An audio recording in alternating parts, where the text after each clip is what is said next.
Psychology Paper 5 Abnormal Psychology Unit 1 Introduction to Abnormal Psychology. The first topic in this unit is defining abnormality. Let us go through the learning objectives. Firstly, to distinguish between normal and abnormal behavior. Secondly, to understand the meaning of abnormality. Learning outcomes. After this session, students will be able to understand the meaning of abnormality, at the same time distinguish between normality and abnormality. Also, students will be able to understand the nature of abnormal psychology. Let us start the session with the quote by Freud. Normal and abnormal differ in degree but not in kind. So first let us try to understand the meaning of normality. What kinds of behavior are considered as normal? We have listed 5 points.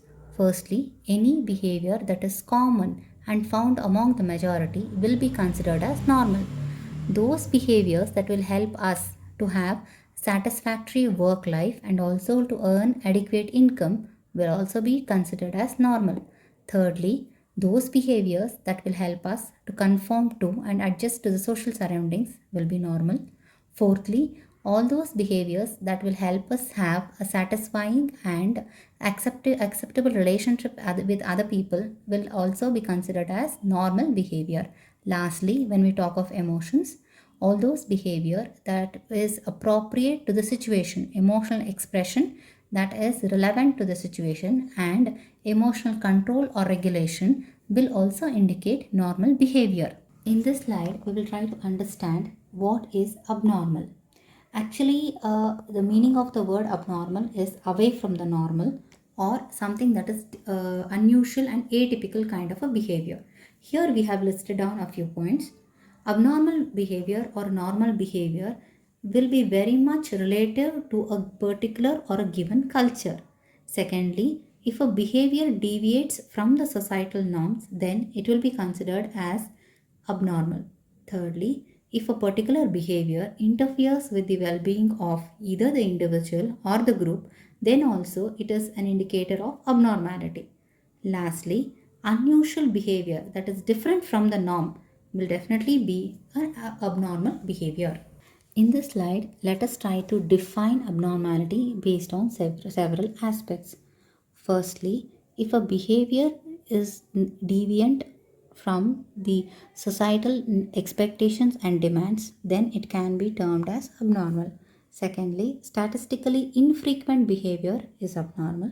If a particular behavior is an indication of failure to function adaptably or adequately, then it is abnormality again.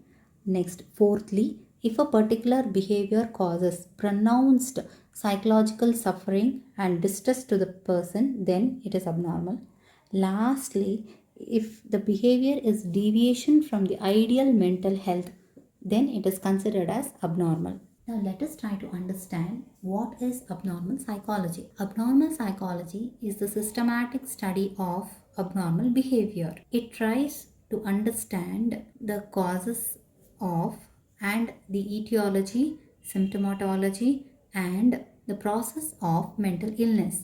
The word etiology means understanding the causes. Symptomatology would mean understanding the symptoms or the clinical picture. Nextly, abnormal psychology is also the scientific study of abnormal behavior with an intent of predicting reliably, explaining, to diagnose the causes of, and to treat maladaptive behavior. Definitions of abnormality. Here we have discussed two important suggestions. David Holmes suggests that behavior that causes subjective distress of the individual, behavior that is psychologically or socially disabling, behavior that deviates from the societal norms will be considered as abnormal. According to Carcer, Butcher, and Mineka, abnormal behavior as being deviant from cultural norms and maladaptive for the individual. In the next slide, let us discuss about certain indicators or elements of abnormal behavior. There is no one particular behavior that can be considered as abnormal. So we have listed about 7 indicators of abnormality. In this slide, we are going to discuss the first 3 indicators. The first one is subjective distress or suffering. In this indicator, it is stated that if a particular behavior causes psychological suffering, psychological pain, or distress to an individual, then such kind of behavior should be labeled or should be called as abnormal. Secondly, maladaptiveness. If a particular behavior interferes with the individual's ability to enjoy work and relationships, then it is considered as abnormal. In the sense, if a particular behavior is interfering with their normal life, or being comfortable with themselves, then it is considered as abnormal.